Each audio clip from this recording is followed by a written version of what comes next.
Hi everyone, polars, lights, and signals. If you guys have been here for a while, you probably recognize this fixture right here. This is my Westinghouse OV15 that I did a video on last year. And this fixture was really nice when I got it, and I actually did pretty much a refurbish job on this thing. Some bad news, the photocell that I had restored for it broke, so I have another old photocell for it. But the fixture's fine, but that's besides the point.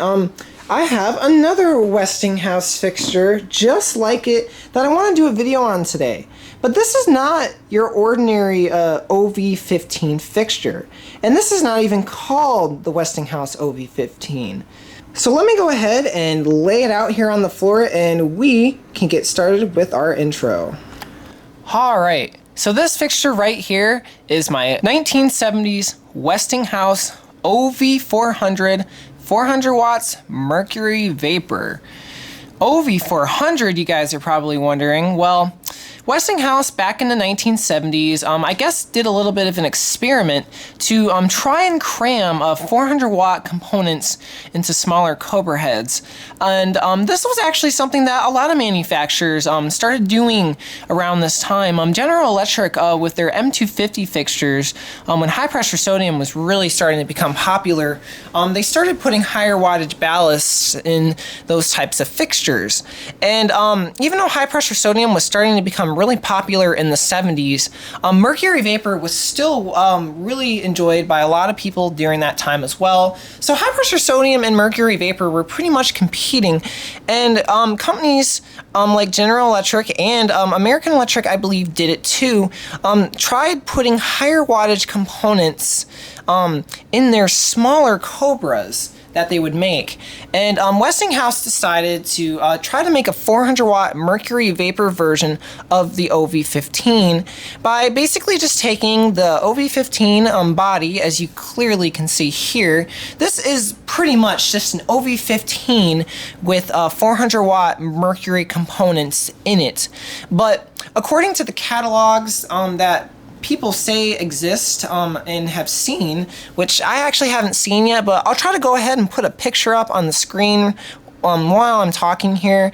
But according to the catalogs, the OV400 was a fixture that was created just to be like a smaller compact fixture with 400 watt Mercury Vapor components in them.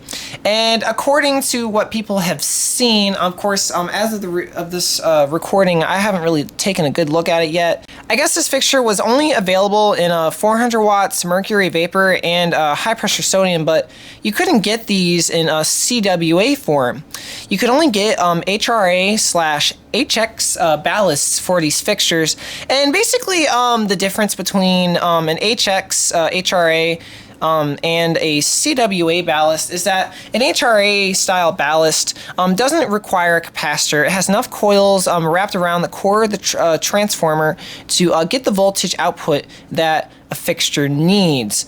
And same with HRA high pressure sodium. The only difference is obviously you still have your igniter, but the transformer is able to provide enough voltage to the igniter/lamp to get the lamp to ignite.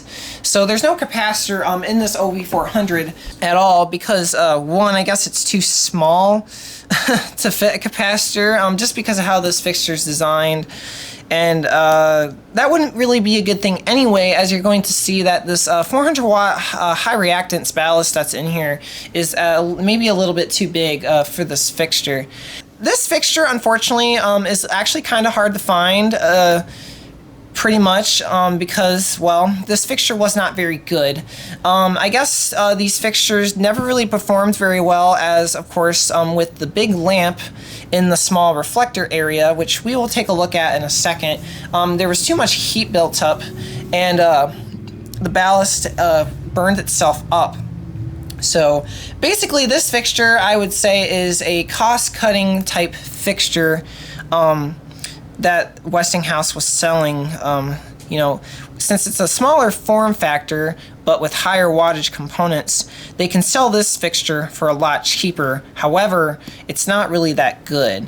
And even though these fixtures were not very popular in the 70s just yet, unfortunately, and I really don't like saying this, that trend of cramming higher wattage components in streetlights actually became a thing as time went on, because of course, as you guys know, as the 90s come around and the 2000s and now, well, streetlights are made like crap. They're not made as good as they were, and cost-cutting measures obviously come into play for the reason why, well, newer fixtures are cheaper. And this is kind of a sign of the times right here of cost-cutting measures to sell more and make more money quickly.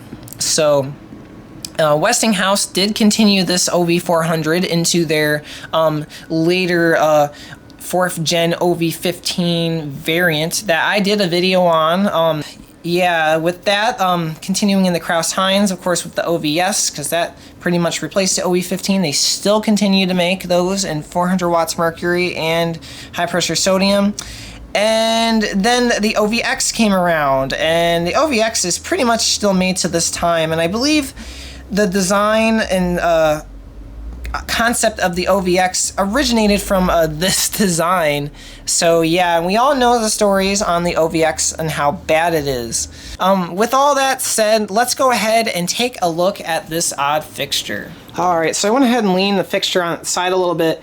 Now, of course, since this is a smaller Cobra head, I'm going to try to be somewhat reasonable on how I review this fixture, because even though this fixture is not designed for the ballast components in it that we're going to see here in a couple minutes, this fixture is pretty well built for what its original intention was. As for its overall design, the OV15 / OV400 here is actually pretty nice in design. You know, this is the silver liner age of the Westinghouse OV fixtures, and I like the long design.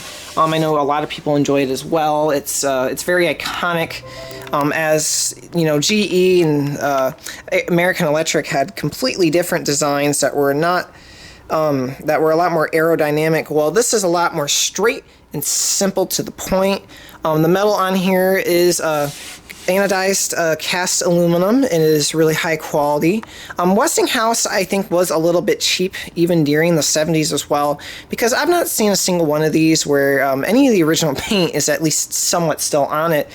You know, fixtures like the M400 the M1000 over there that I did a video on, that thing is at least about 15 years older than this OV15 or / 400, and the paint is still on that thing, but the paint on this is pretty much all gone. You can see, actually, if I flip it on the bottom, you can see what the original paint looked like, but as you go up to the side here, it's just not there. I don't know how they apply the silver paint, because it's a hammered silver, and it's very, you know, it looks kind of drippy on how it's applied. It's just kind of how hammered looks, and I think it probably was powder coated, but I'm not entirely sure. But the paint really has not stuck on this thing. It's pretty much worn all the way off.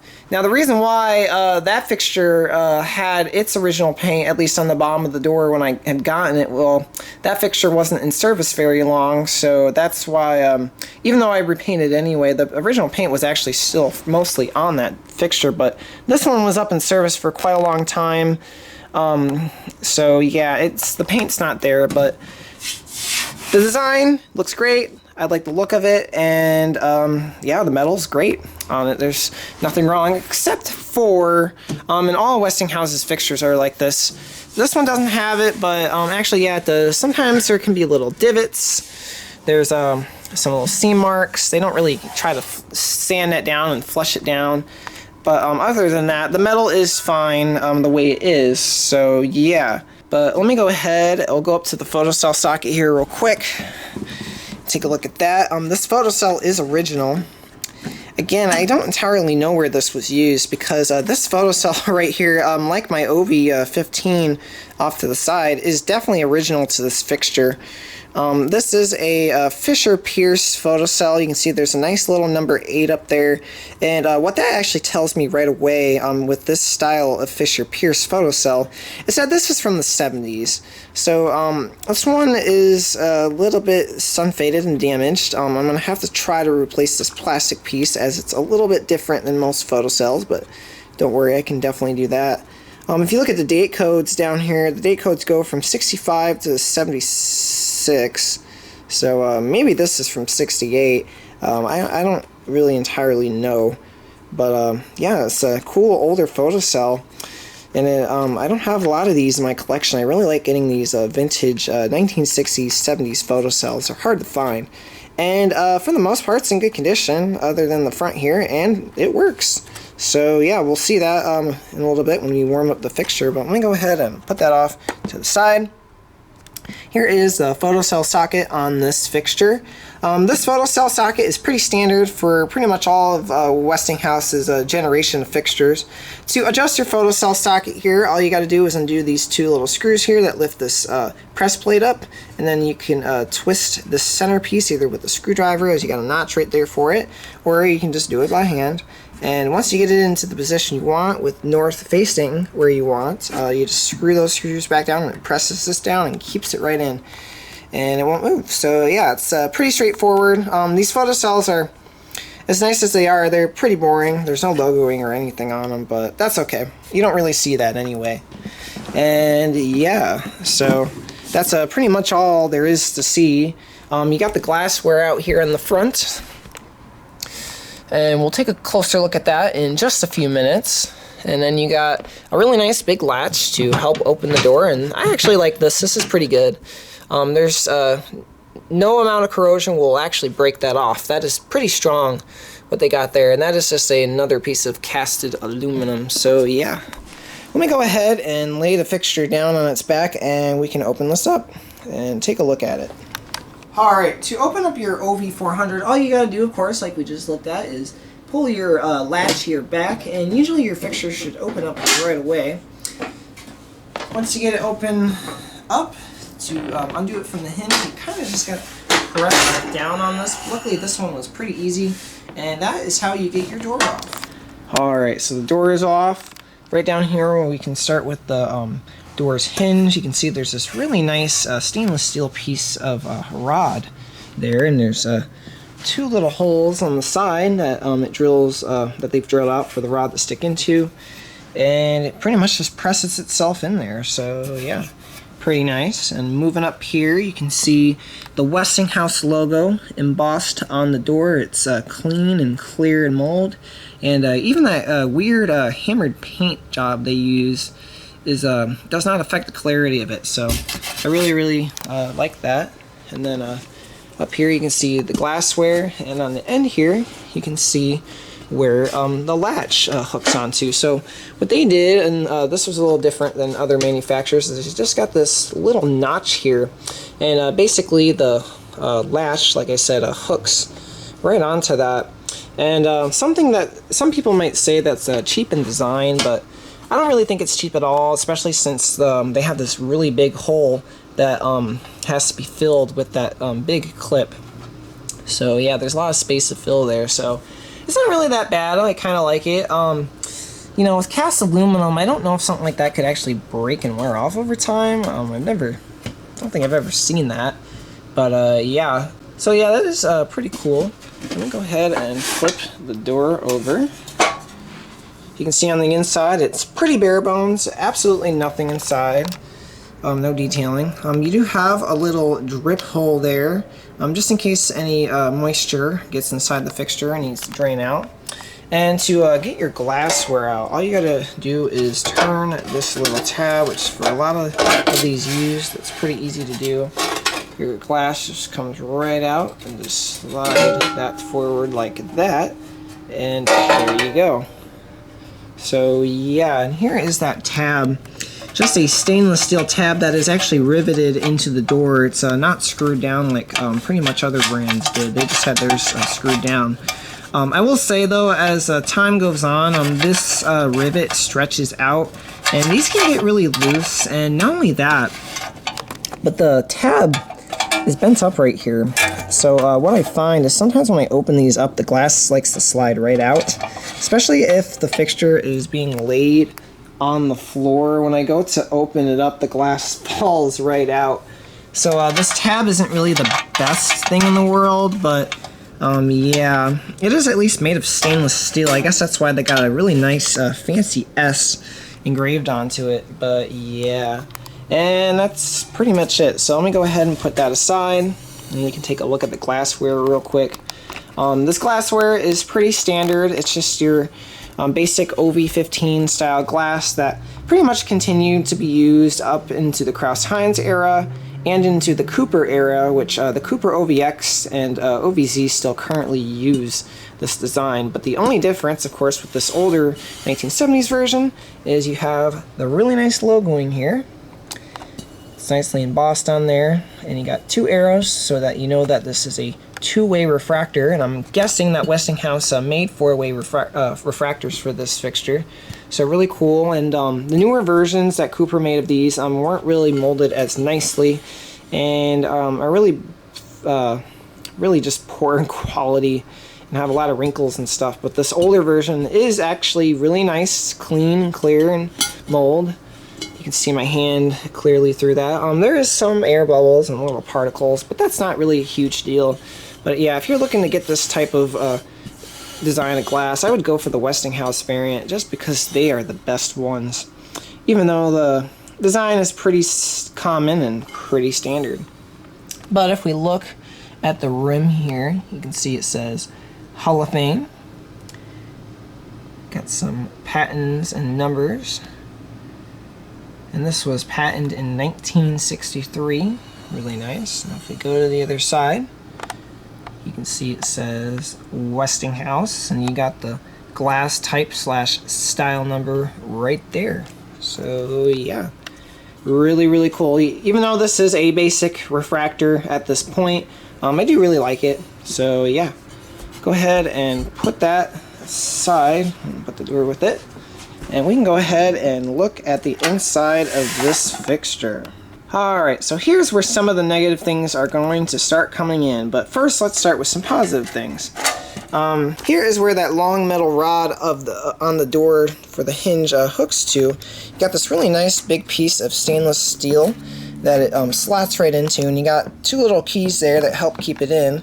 So pretty cool, and it just screws right into the back of the top housing of this fixture. I really like this. A lot of manufacturers just kind of pre-molded the hinge piece right into the top housing, and just you know, as time goes on with those fixtures, you know, the hinges bust off, but they have this really thick piece, separately applied piece that really lasts. So I do like this. Yeah, and the screws are in good shape. Sometimes those flathead screws can be a little bit silly because they can get stuck and strip, but this one's not in bad shape at all. And this fixture actually had it. This is just a little spacer to kind of insulate the back, just in case you're using a much smaller arm. And this helps to prevent from any bugs getting in the fixture, and especially birds, because I'm starting to learn that birds really like trying to nest inside these things. So yeah, and it just destroys these. You can see the slit fitter here. It's a pretty static slit fitter. However, I will say it is quite high quality. There's no up and down pivoting for this fixture, but you got these really nice big straps here with these threaded bolts that come out, and nuts here to help keep this completely secure to the arm. Now, I am missing one. Sometimes these can unfortunately come out. These are quite rusted, so I am going to replace these when I go to restore this fixture. But these are really easy to take out and replace, so you know, despite these getting all rusted and not really lasting too long, I'm glad I can just take them right out and put new ones in easily. So that's kind of a nice little feature there that Westinghouse did for their fixtures. So pretty cool. And moving up in here, there is one thing I'm a little surprised to see. This is for ground wire. I didn't think you could ground fixtures back in the 70s. Or I guess what I'm trying to say is I didn't know this was a feature they put in streetlights back in the 70s. I'm gonna have to see if there's even any fixtures in my collection that I can remember that have something like this from the 70s. But yeah, and right over on the side here we got the terminal block. It's just you got two spots you can hook up to, really, since this is a very simplistic setup here. But yeah, you got your wires here. You can see they go down to your photocell. And I really like Westinghouse photocells. Now, even though there's no fancy logos or little details on the photocell sockets on these Westinghouse fixtures, I do appreciate that they use spade terminals to plug directly into them. Because let's say if a wire burns up and you got to replace it and crimp on a new terminal, well, guess what? You can just straight up unplug this and swap the wiring out really easily. So, love that. It's you know, with things like this that you can take out and easily replace to restore something, you know, it's really nice because it makes this fixture a very good, I don't know what the word is, but it makes this fixture a good fixture to salvage, because parts are just so easy. It's a good maintainable fixture. You can maintain the lifespan of this fixture by getting these easily replaceable parts. So I do like that Westinghouse did that. But yeah, so all the wires in here are original, and coming out of your photocell, you got your hot leg going up into here for your transformer. So yeah, so these fixtures had, like I said, high reactance ballast. This is a 120 volt high reactance 400 watt mercury vapor transformer. Of course, like I said, these didn't come with capacitors for CWA versions. Well, because there's no room. Actually, I'll take that back. I think you could probably fit one here if you had a screw for that and a strap. You probably could fit a capacitor in here, but I do not recommend it because, you know, if you put a capacitor right here and you have it next to this reflector, well, this lamp's going to put off a crap ton of heat, which is going to prematurely fail that capacitor. So I don't recommend anyone retrofitting CWA stuff into this if collectors want to do that. But yeah, that's pretty much why they could only do high reactance, I guess, at this point in time, because there just is no room for a capacitor. Now, I don't know if they did 240 high reactance. I'm sure they did, because 240 high reactance ballast would actually fit even better than this one in here. But yeah, like I said, with the low amount of space in here, you know, the heat coming from the reflector can you know, really get stuck in here. It's not big enough for heat to really move around. So I don't know if, how quickly these transformers failed, but one thing you can see is drip marks. There were some more that were like really sticking up. I don't know if this got really hot and started to make the varnish strip. The transformer does appear to be in good shape, but yeah, this was a little drippy looking, and the varnish pretty much just dried back off. So yeah. But as for the terminal block here and the transformer, you know, these are high quality components. You know, Westinghouse had pretty nice transformers back then. This terminal block is a nice piece of thick ceramic, and you got these really thick screws, torque screws that you can screw down to hold the wire in place. So I really do like that. And the transformer has a nice thick core and nicely wounded wiring here. So pretty cool, and they have it all maintained. And they got spade plugs as well. So again, if you got to replace anything, you can just easily unplug those wires. No jury rigging or wire nutting at all. So yeah, and if we turn it to the side here, there is a sticker. So you can see the sticker. I'll try to zoom in a little bit. I'll let you guys take a look at that, and you can pause the video if you like. But you might have a little bit of a hard time reading it, and that's just because this is a little faded. And not surprised, because you got a 400 watt mercury lamp in here, so the sticker has probably experienced a little bit of UV damage. But if we look closely, you can kind of see that it says 400 watts there. You can see where's the voltage. I actually can't tell where that's at because volts. Those are the volts going into the lamp. You can't 100% see. I think that's probably it right there. You got a 120 right there. I think that's your voltage, and you can see lamp There's a H33 there, which is your 400 watt lamp that you'd use. So yeah, pretty nice to see that sticker still there. And there are a couple other stickers here. Westinghouse has these types of label stickers, of course, on their fixture housings. This one on the other side is in pretty bad shape, but one thing that Westinghouse did, and I have no idea as to why they did this, is they put additional stickers. They just put 2 stickers in. So if I fold this one back a little bit, we can take a better look at this. Of course, you can see on this one it does say 400 watts for lamp watts, and you can see the line voltage up there is 120. And of course, if you guys want to pause the video and just take a little bit of a look at it. Oh, and here's something really cool that is definitely important to note. Type OV400. So this is not an OV15, this is an OV400. So yeah, the sticker there pretty much proves that. It says yes. TLPC, oh, photoreceptacle, I guess, yes. Just saying, I guess, if that's on there. Yeah, so pretty nice that the sticker's here. It is made of kind of a weird paper material. I'm going to go ahead and try to take a picture of this sometime and see if I can recreate a perfect replica of this sticker to reinstall in this fixture someday. So yeah, pretty nice. And let's go ahead now and move up into the reflector area. So again, here's where some more of the faults come from. So first of all, even though this lamp technically, if you make enough adjustments, fits, it really is too big for this small cobra head refractor. So let me kind of put my hand right on the side there. I kind of got to squeeze my hands to be able to get them to fit in between the reflector here and the lamp. And that just already shows that this is way too big for this lamp. This reflector is too small. And the problem with these, like I said, too much heat can get trapped in here since it's such a small form factor.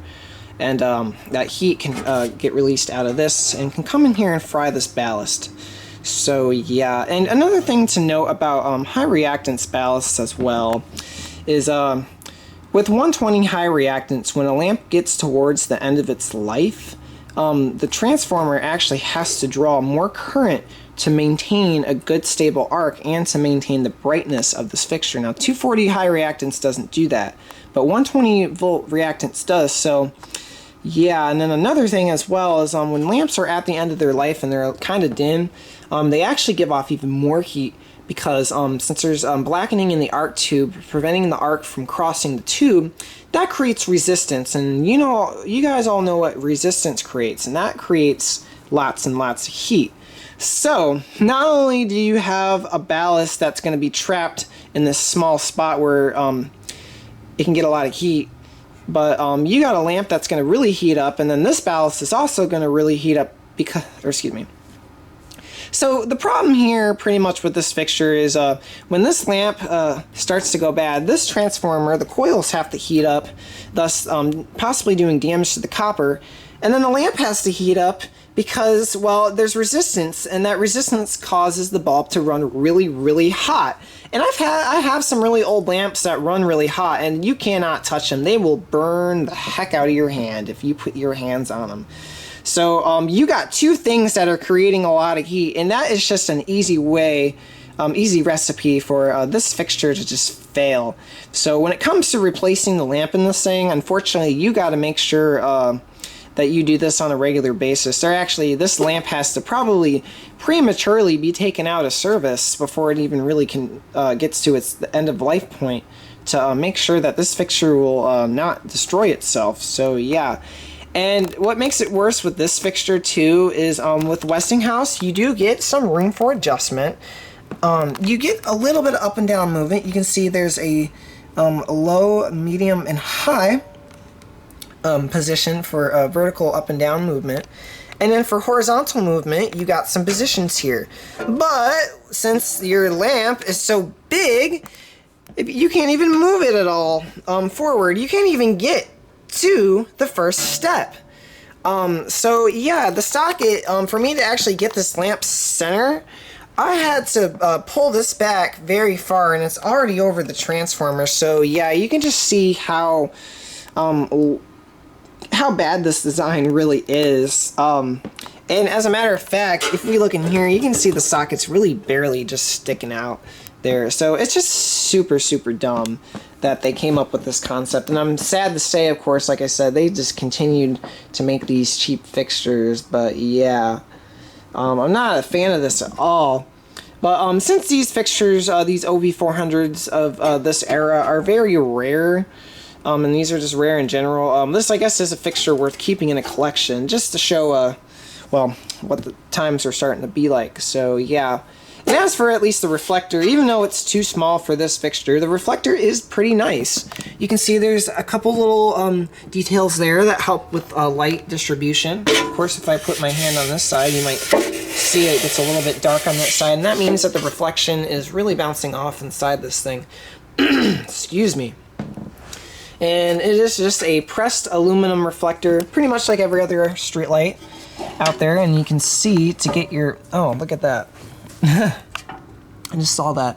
So yeah, this goes to show I have not done anything with this fixture. The fact that there are still hornet's nests in here really goes to show I haven't done anything with this fixture. So after I videotape this fixture, I'm going to try to show it a little bit of love and get this thing clean, because usually I'm on top of this stuff. That is not acceptable of me, guys. So I am sorry you guys had to see that, but yeah, you can definitely see this had some service life.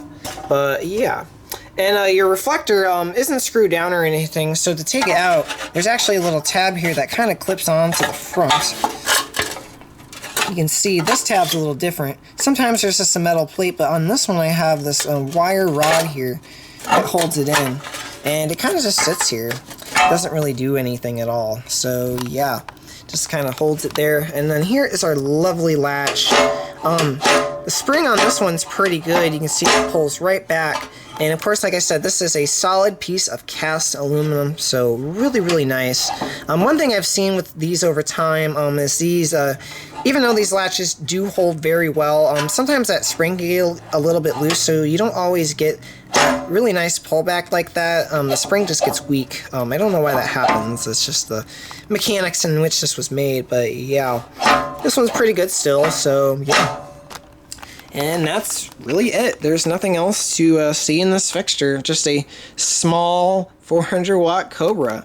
But with all that out of the way now, I'm going to go ahead, put it back together, and we can watch this thing warm up. Alrighty, so I got my OV400 hooked up there, and the photocell kicked right off. But with the amount of light I got coming in my room, it might not turn off for us when I count to 3. But we'll try. So this is my 1970s Westinghouse OV400, 400 watts Mercury Vapor. 1,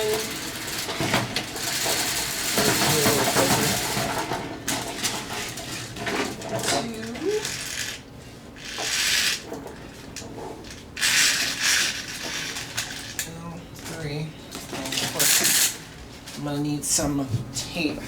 So good thing I keep some tape on me for when I'm doing videos.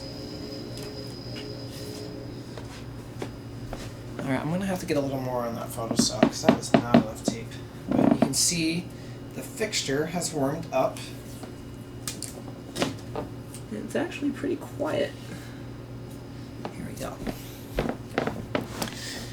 So yeah, and that lamp's not very purple. I didn't show the lamp off, but the lamp's not really very special anyway. But let's go ahead and watch this thing warm up.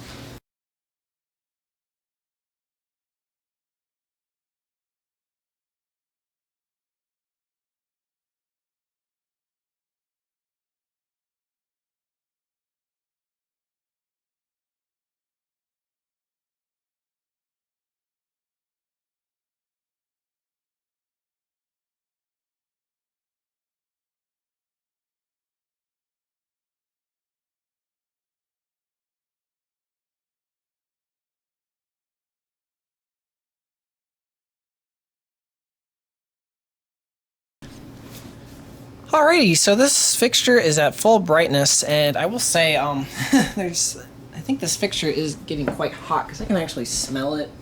Not that anything's burning up, but I'm putting my hand on it, and it is actually fairly warm on the outside. Maybe a little warmer than it should be.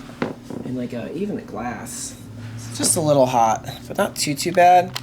I'll go ahead and bring the camera up here, and I will say this thing is super bright for an OV, well, 400, I guess, because this is not an OV15.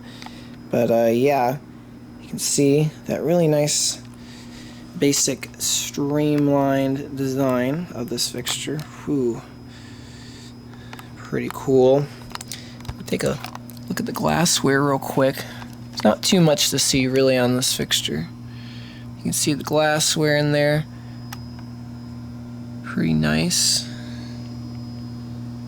You can see that Westinghouse logo.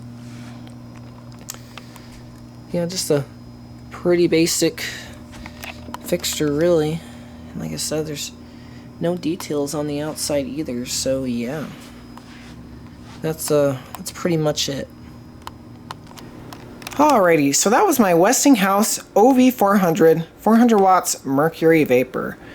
I really hope you guys enjoyed this video. I'm sorry that there wasn't really too much to see with that fixture, but yeah, I was happy to at least show it to you guys. I know a lot of young collectors or newbies to this hobby probably don't even know that this fixture even exists, so hopefully for you guys who are looking up you know, some of these older fixtures, hopefully you guys have come across this video and have learned about this fixture.